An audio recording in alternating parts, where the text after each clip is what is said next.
Welcome to another deep dive with us. This time we're headed to a place that's been in the news for, well, all the wrong reasons, for years now. Guantanamo. Yeah, Guantanamo Bay detention camp. I mean, everyone's seen those pictures. Orange jumpsuits, that stark, almost surreal Caribbean backdrop. Exactly. It's a U.S. naval base, but it's become like the very symbol of post 9/11 detention, the whole war on terror thing. Right. And what a lot of folks don't realize is that before 9/11, Guantanamo was actually known for, like, relaxed security. Relaxed. Seriously. Yeah, really. It's kind of wild to think about now, given what it's become. But we're going to get into all that, explore why Guantanamo was chosen in the first place, what actually happened there, and what it all means now, all these years later. And to help us unpack all this, we've got some incredible voices guiding us. First up, we've got Karen Greenberg, a historian. Her work really digs into those early decisions about Guantanamo, the how and the why. Right. And then we'll hear from Parardis Cabrii. She's an attorney who's been working directly with detainees since 2007. Wow, so she brings that really crucial legal perspective. Exactly. And maybe most powerfully, we'll hear from Mansour Adai himself. A former detainee. Yeah, he was held at Guantanamo for 14 years. 14 years, it's hard to even imagine. Yeah. His story is, it's really something. So, right after 9/11, the Bush administration, they were scrambling. I mean, they needed somewhere to hold all these suspected terrorists they were capturing. And they wanted it outside the U.S. legal system. Right, exactly. They figured fewer constraints, more flexibility, that kind of thing. They actually looked at all sorts of places, Germany, even Guam. There was even a proposal to use, get this, a state park. A state park, like for camping. Yeah, apparently it had housed German POWs back in World War II. Wow. So, out of all those options, why Guantanamo? What made it the winner? Well, a few things. It was close to where they were capturing a lot of these suspects in Afghanistan. And, the relationship with Cuba, while strained, was stable enough at the time. Right, right. But the biggest thing, and this is really important to understand, is that they thought they could, well, sidestep both international and U.S. law at Guantanamo. Okay, so let's get into that legal maneuvering. Right from the start, they use the word detainees, not prisoners. I mean, what difference does that even make? It makes a huge difference, actually. It all ties back to the Geneva Conventions. Those international treaties that set the rules for how you treat prisoners of war. Right, humane treatment, fair trials, that sort of thing. Exactly. The Bush administration, their argument was that these guys, these detainees, weren't traditional soldiers. They called them, what was it, unlawful combatants? Yeah. They were fighting a new kind of war against terrorism, so the old rules didn't apply. So basically they were saying new war, new rules, and those rules happen to be very convenient for them. Well, yeah, you could say that. By calling them detainees, they thought they could just, bypass those Geneva Convention obligations completely. And they even said, I remember reading this, that humane treatment would be given as a matter of policy, not because the law required it. Right, which basically meant it wasn't guaranteed. It was just something they were choosing to do, for now at least. If it could be changed at any time, that's not very reassuring, to say the least. And it makes the story of Mansour Adai all the more, I don't know, just unsettling. This kid was only 18 when all this went down. Yeah, he was in Afghanistan doing research, just a normal research project. Right. And then 9/11 happened, and suddenly he was caught up in all this. And this whole bounty system the U.S. had set up, that played a role too, right? I mean, to understand how someone like Mansour ends up at Guantanamo, you got to understand that context. Absolutely. So after 9/11, the U.S. starts offering these huge rewards, thousands, sometimes even tens of thousands of dollars, to anyone who turned in a suspected terrorist. Which, in a place like Afghanistan and Pakistan, where a lot of people are struggling, that's a life-changing amount of money. Totally. And it created this really dangerous situation. People were turning in anyone who looked even remotely suspicious just to get the money. Didn't matter if there was any actual evidence. And there is basically no way to check if these people are actually involved in terrorism or not, right? No real vetting process. The Pakistani prime minister even admitted in his own book that they were basically just selling Arabs. It was, pretty messed up. Wow. And the crazy thing is, there are declassified documents and reports that suggest that even early on, the Bush administration knew a lot of these people at Guantanamo were likely innocent, or at the very least, low level. Yeah. And yet they kept Guantanamo going. So you got to wonder, was it really about keeping us safe? Or was it about something else, something more political? That's a great question, and one that I think we're going to keep coming back to as we go through this deep dive. Yeah, for sure. Okay, so back to Mansour. He gets handed over to the CIA, taken to a secret prison, what they call a black site. His account of what went on there is it's really hard to hear. Yeah, he describes sensory deprivation, threats, beatings. They used waterboarding, electric shocks, things that are widely considered to be, well, torture. Mhm. And all of this before he even got to Guantanamo. And the accusations they were making against him, completely made up. They were saying he was some high-ranking Egyptian al-Qaeda leader, which was total BS. Makes you wonder how many other stories like his are out there. It's terrifying to think about. And it Mhm. really exposes the dark underbelly of those legal justifications the Bush administration was giving. This wasn't about intelligence gathering. It was about breaking people, getting them to confess to anything, to justify the whole system they had created. Right, right. So he's in this black site for months, then they transfer him to Kandahar, and even there, the psychological games kept going. They tried to make him sign this waiver, saying they could shoot him if he tried to escape. And he refused. Yeah, he knew it would mean more beatings, but he refused. He stood up for himself, even in that situation. It's pretty incredible. So then comes the journey to Guantanamo. Shackled, hooded, flown halfway across the world, I can't imagine what must have been going through his head. Total terror. No idea where he was going, what was going to happen. And he finally ends up at this place called Camp X-Ray. Basically, a bunch of cages open to the elements. Yeah, he describes it as having 2 buckets, one for toilet, one for water. It's in this, like, brutal, dehumanizing place that he finds this, I don't know, this tiny bit of hope. He befriends an iguana. An iguana! Yeah, I know, right? But it's this little detail that just, like, hits you in the gut. Even in the midst of all that cruelty, the human spirit, it just kind of searching for connection, for something to hold on to. It's really powerful. Yeah. But even with that, the psychological torture just kept going, right? Oh, absolutely. He talks about the constant fear, never knowing what was going to happen next. Anything could be interpreted as a crime. Even practicing his religion, they twisted that into evidence of radicalization. Right. It was like they were deliberately trying to break him, to strip Yeah. away his identity. And, to understand how all of this was possible, we need to look at who was calling the shots, who was driving this whole thing. That's a really good question. Was it one person or was it like a group effort? And how did they convince everyone that this was okay? I mean, that's what I really want to understand. Yeah, that's a million-dollar question, isn't it? Yeah. I mean, the whole thing was just wildly expensive, too. Like, running Guantanamo, it cost something like $13 million per prisoner per year. Per year. That's insane. I mean, did anyone ever show that it was actually effective? Did it actually make us safer? That's the thing, right? A lot of people have asked that question, and the evidence, it's kind of mixed. Mixed how? Well, some intelligence officials, they say they got some valuable information from detainees at Guantanamo. Okay. But we also know a lot of what they got from torture or even just the threat of torture. It's unreliable. Oh, for sure. I mean, people will say anything to make the pain stop. Right. You can't trust that kind of information. Right. And then there's the whole argument that Guantanamo itself, just its existence, with all the harsh treatment, the indefinite detention, that it actually created more resentment, more radicalization. Yeah, kind of backfired. Became a propaganda tool for terrorist groups. So are we saying Guantanamo might have made us less safe? It's definitely a possibility. Makes you wonder if there were other ways, the less damaging ways to achieve the same security goals. Absolutely. So going back to Mansour, he actually describes the years from like 2002 to 2010 as the dark age of Guantanamo. Makes sense. That was the period of like the most intense interrogation, torture, just a constant fight for survival. And the hunger strikes started around then, right? I mean, he and other detainees, they started using hunger strikes to protest their treatment. It was one of the few ways they had, to assert some control to get the world to pay attention. But instead of seeing it as a cry for help, the U.S. government, they labeled it as like an act of defiance. They even called it jihad. It's crazy, right?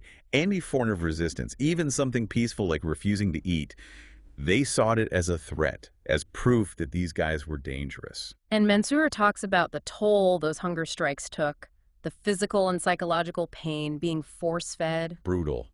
And remember, all of this happening while international human rights groups are condemning Guantanamo, the indefinite detention, the whole thing, as cruel and inhumane. And it's worth noting, at least 9 men died at Guantanamo. Yeah. I mean, what does that say about us? What message does that send? Not a good one, that's for sure. But things did start to change a little in the mid-2000s. I think The Abu Ghraib scandal, those photos of the U.S. soldiers abusing Iraqi prisoners, that really shook people up. Oh, absolutely. Abu Ghraib, it kind of showed that the problems weren't limited to Guantanamo. It was like a systemic thing. And there was a wave of legal challenges around that time, too, right? With lawyers taking their cases all the way to the Supreme Court. Yeah, cases like Rasul v. Bush, Hamdan v. Rumsfeld, those were big. They started chipping away at that whole legal framework the Bush administration had built. And then in 2008, the big one, Boumediene v. Bush. Huge victory for the detainees. Can you break that down for us?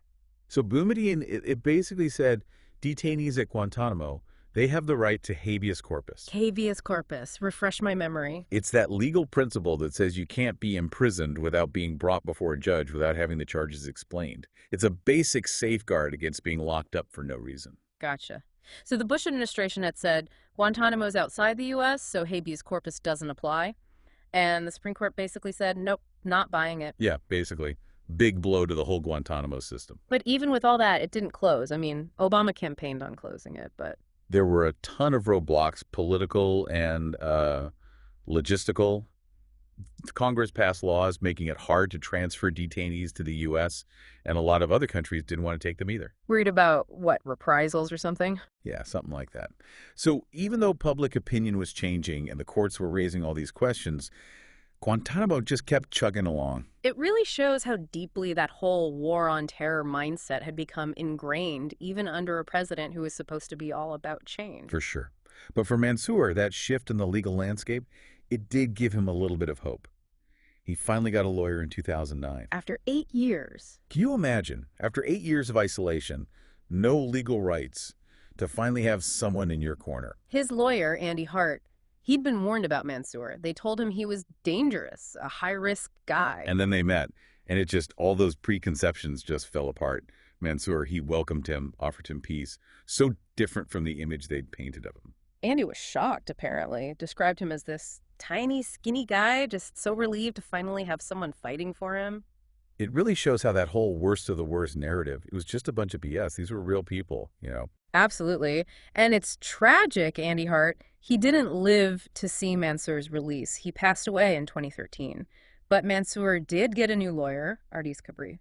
Yeah, the attorney we mentioned earlier, she's dedicated her career to representing Guantanamo detainees. Yeah. And she talks about this weird experience of, like, visiting Guantanamo. Yeah. Like, she'd be staying in these, comfortable, almost normal accommodations, but then she'd go to the prison, and it was this whole other reality. It's like they were trying to keep those two worlds separate, like, don't look behind the curtain kind of thing. Exactly, which is why her work is so important. She was one of the few people who could actually break through that, bring those stories out.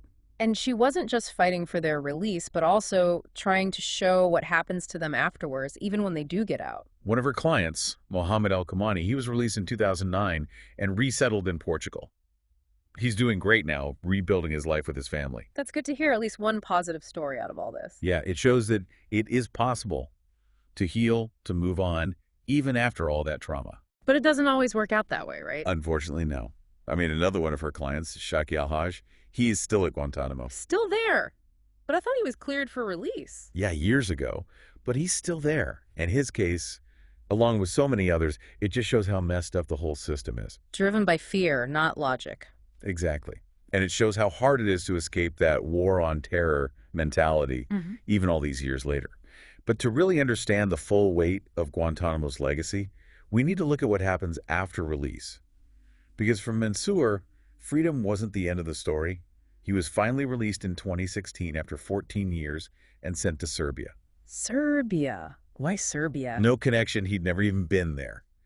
But that's what they do a lot of the time with former Guantanamo detainees. They send them to countries they have no ties to, no support systems, nothing. It's like they're still being punished. I can't imagine how disorienting that must be. And then, the psychological scars of Guantanamo, they don't just disappear. A lot of these guys struggle with PTSD, anxiety, depression, always looking over their shoulder, afraid they'll be arrested again. So even when they're free, they're not really free. Exactly. And this is where Fiona Nee Alain's work comes in. She was the UN Special Rapporteur on Human Rights. And she did this really important report on, on the human rights violations faced by released detainees. So she wasn't just looking at what happened inside Guantanamo, but also what happens to them afterwards. Right. And she found that even after they're released, they often face constant surveillance, travel restrictions, just this like social stigma that follows them everywhere. It's like they can never escape it. It's a reminder that the damage Guantanamo did, it goes way beyond the walls of that prison. And to really understand how deep that damage goes, we need to talk about one of the most disturbing parts of it all, torture. Yeah, it's a tough topic, but I think it's important to address it head on. I mean, what do we actually know about the use of torture at Guantanamo? We know from, declassified documents, firsthand accounts, that they use a whole range of techniques designed to break people, to get them to confess, whether it was true or not. Give me some specifics. What kind of stuff are we talking about? Sleep deprivation, keeping them awake for days, sensory overload like blasting loud music or lights, stress positions, forcing them to hold these painful positions for hours, waterboarding, sexual humiliation, messing with their religious practices. I mean, it's just horrific. And this was all approved by high-ranking officials, right? This wasn't just some rogue agents going off script. Yeah, this was policy. And the justifications they used, the picking time bomb scenario that they needed to do this to prevent another 9/11, it's mostly BS. Yeah, I mean, even in the intelligence community, there's a growing consensus that torture, it's not just morally wrong, it's also just ineffective. Totally. Often leads to false confessions, bad intel. It doesn't make us safer. It probably makes us less safe. And the psychological damage, I mean, that's huge, right? It's not just the person being tortured, it's their families, it's everyone involved. It ripples outward. It's a stain, a moral wound. And it's something we got to face, acknowledge if we ever want to move on. And the media, they played a role in this too, right? The way they covered Guantanamo, that shaped public opinion. Oh, for sure. It's a complicated story, the media's role. On the one hand, you have these amazing journalists, risking their necks to expose what was happening. Real heroes. Yeah, absolutely. But then you also had a lot of media just parroting the government's line, repeating that worst of the worst thing, feeding into the fear and the Islamophobia. It's like they were more interested in a good story than the truth. Yeah, and that's a problem, right? I mean, with something like Guantanamo where people's lives are on the line, that kind of sloppy reporting can have real consequences. Absolutely. But let's talk about the lawyers, the ones who were fighting for the detainees' rights. They played a crucial role, right?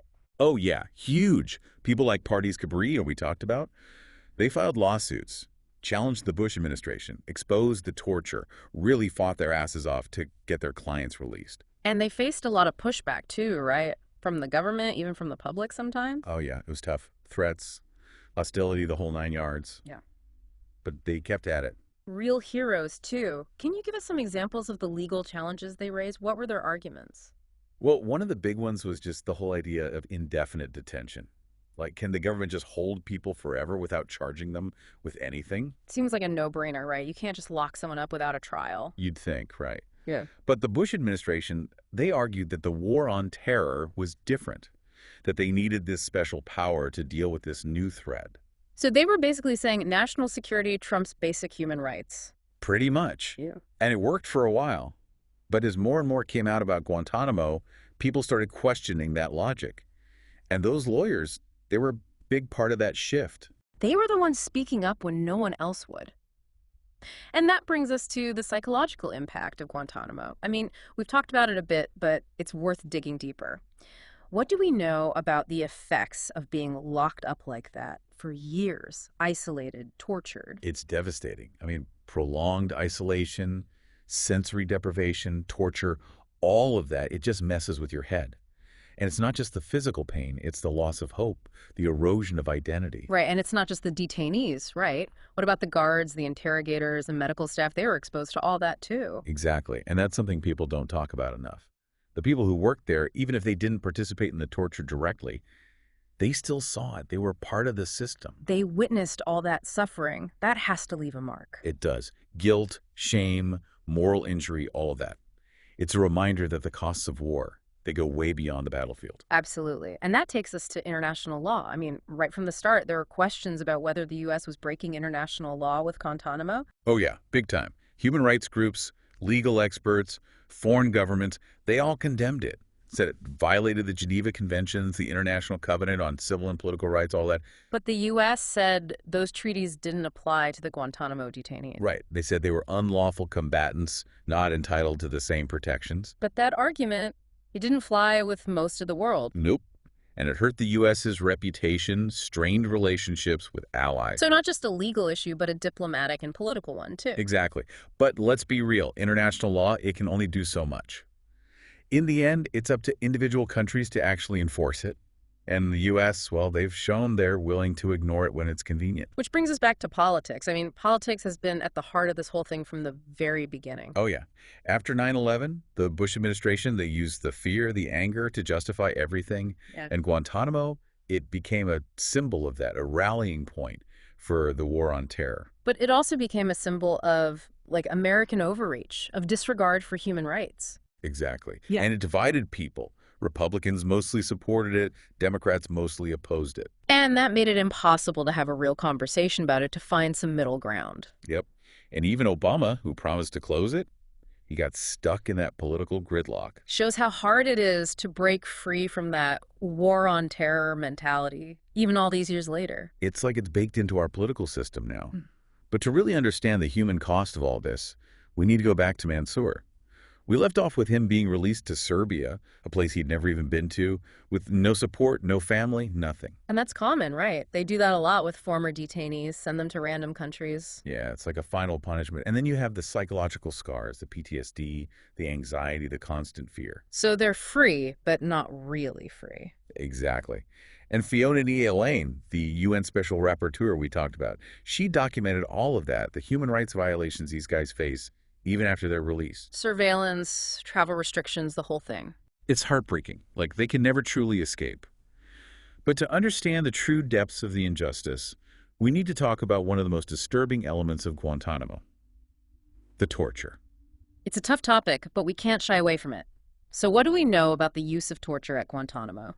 We know from declassified documents, first-hand accounts, and legal proceedings that detainees were subjected to a wide range of abuses that were designed to break them, to force them to confess, to extract information, regardless of whether that information was actually accurate. What kinds of things are we talking about? Things like sleep deprivation, being kept awake for days on end, sensory overload with constant loud music or bright lights, stress positions where they're forced to hold painful positions for hours, waterboarding where they're simulated drowning, sexual humiliation, religious degradation, and the list goes on. It's chilling. And the justifications they offered, ticking time bomb scenarios, claims that these techniques were necessary to prevent another 9/11, they've largely been debunked. They have. There's a growing consensus, even within the intelligence community, that torture isn't just morally reprehensible, it's also ineffective as an interrogation method. Right. It often produces false confessions and unreliable information. And the psychological damage inflicted by torture is immense. It doesn't just affect the individual being tortured, it ripples outward, impacting families, communities, and even those who perpetrate it. It's a moral wound that festers and spreads. And it's something we need to acknowledge and confront if we ever want to heal as a nation. I think it's also important to acknowledge the role the media played in shaping the narrative around Guantanamo. Absolutely. It's complicated. On one hand, you have to recognize those brave journalists who risk everything to expose the truth about the abuses happening there. But on the other hand, a lot of media just uncritically repeated the government's talking points, the worst framing and that kind of thing. Right, like they were more interested in sensationalizing the story than really getting at the truth. Exactly. It's a problem we see a lot today.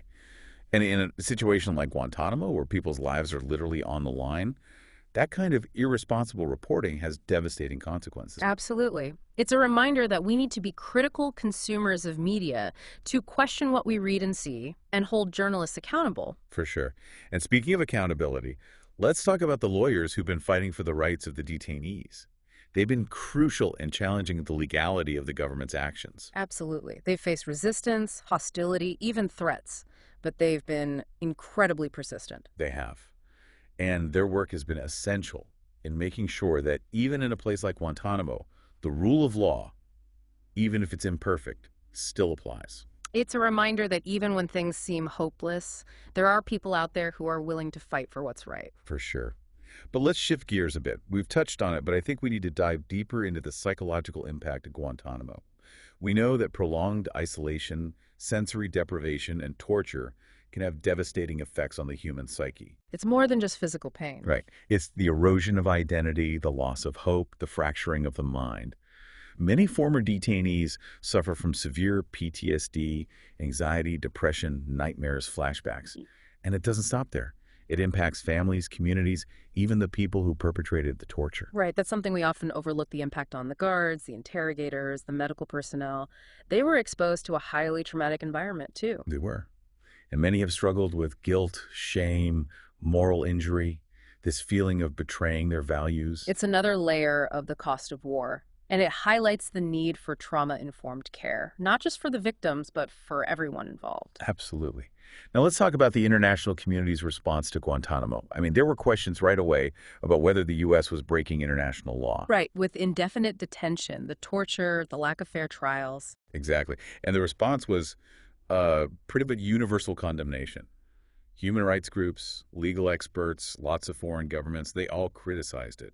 Said it violated the Geneva Conventions, basic human rights treaties. But the U.S. government's stance was that those rules didn't apply in this case, right? That's right. They argued that the detainees were unlawful combatants, not prisoners of war, so they weren't entitled to the same protections. But most of the world didn't buy that. Nope. And it really damaged the U.S.'s reputation. Made it harder to work with allies, to be seen as a leader on the world stage. Exactly. But, international law only goes so far. It depends on individual countries actually enforcing it. And the U.S., they haven't exactly been eager to do that. Right. It all comes back to politics. It always does. And in the wake of 9/11, the Bush administration really capitalized on the fear and anger to justify its actions. For sure. And Guantanamo became this symbol of that approach to the war on terror. But it also became a symbol of American overreach. Right. The disregard for human rights, all of that. Yeah. And it really divided people along party lines. Republicans mostly in favor, Democrats mostly against. It made it almost impossible to have a reasoned discussion about it. Absolutely. And that's why Obama, even though he wanted to close it, couldn't quite get it done. He was trapped in that political gridlock. So it really shows how deeply ingrained that war on terror mindset has become, even with a president who wanted to change things. Yeah. And it raises a really interesting question for us today, all these years later. Yeah. Like, how do we move forward?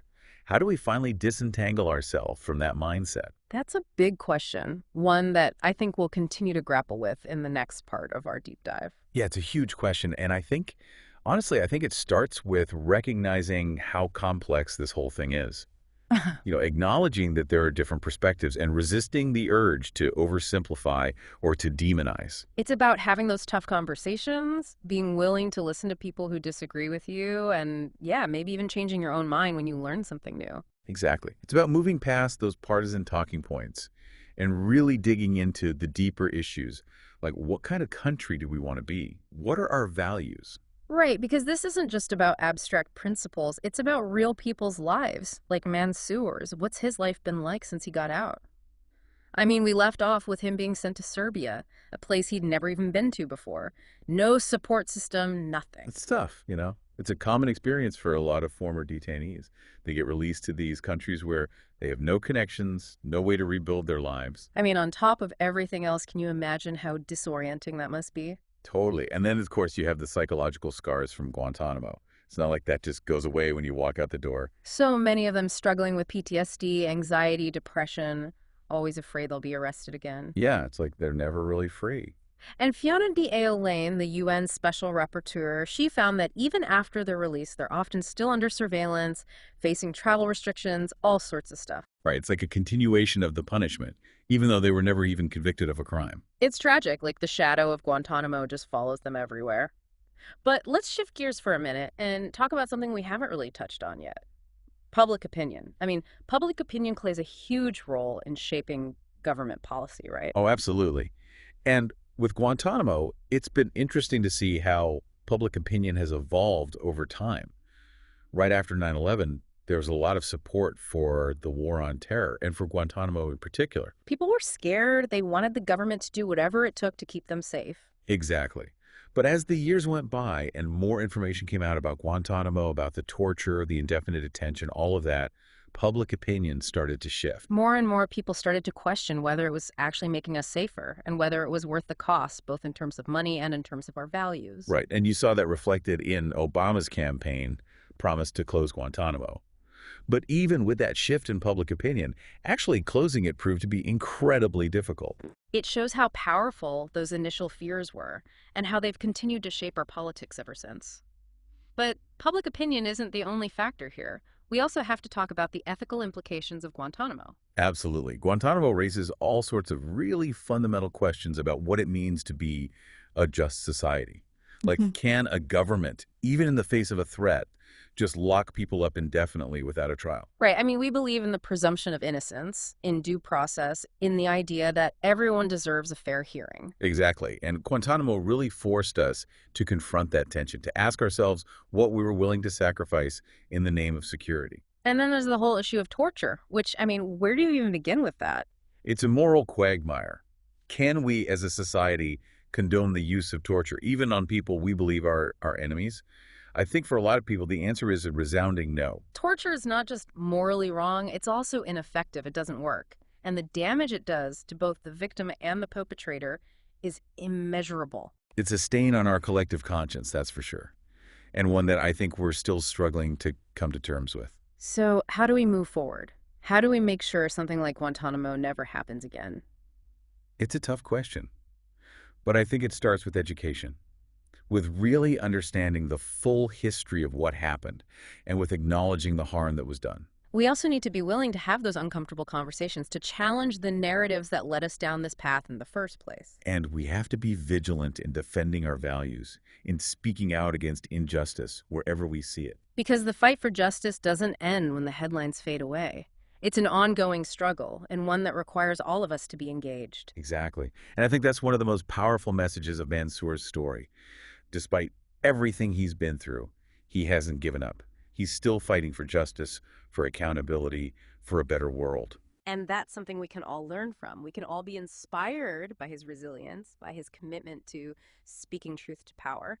And we can all do our part in whatever way we can to ensure that the legacy of Guantanamo is one of learning, of growth, and of a renewed commitment to justice and human rights. So thank you for joining us on this deep dive into Guantanamo. It's been a difficult conversation, but an important one. And we hope you'll continue to engage with these issues, to ask tough questions, to demand accountability from our leaders, and to work towards a world where something like Guantanamo can never happen again.